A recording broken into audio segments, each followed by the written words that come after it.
so nice to hear all the wonderful things that people have to say about my father. I never get tired of it. It feels so good to hear it.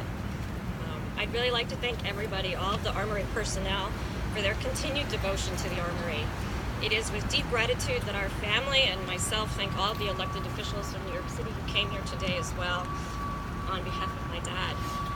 The first time I walked down 168th Street, I was with my dad. He wanted to show me where he ran with Fordham Prep, and I had heard many of those stories throughout the year.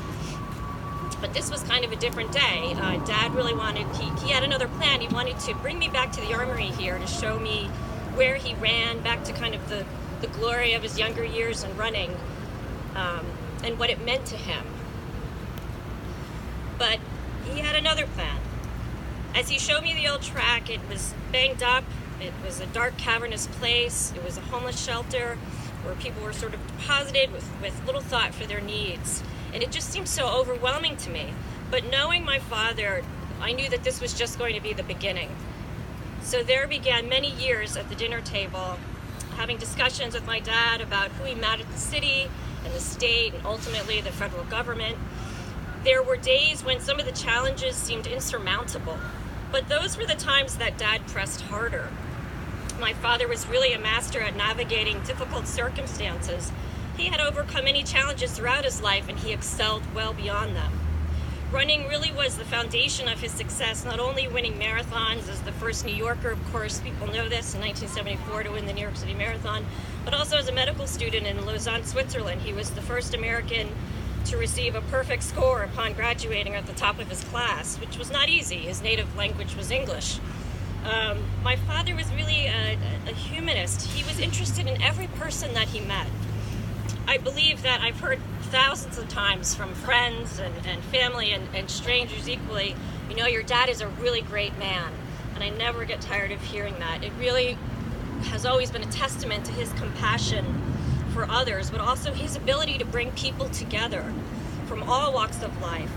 And certainly it's this compassion and concern for others that he brought together everyone involved in the Armory, whether it was through the work, through common values, through running ambitions, or even just the joy of watching young people give it their personal best.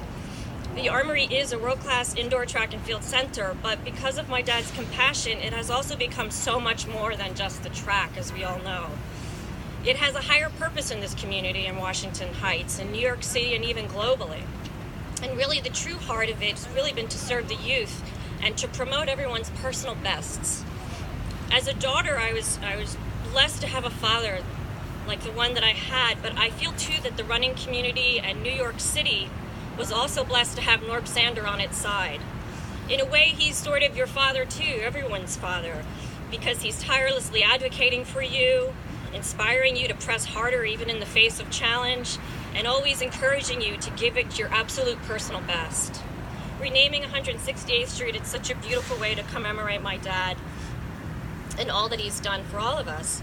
His work and spirit will continue here for years to come, and I would just say what he would say, there's still more work to be done. Thanks so much.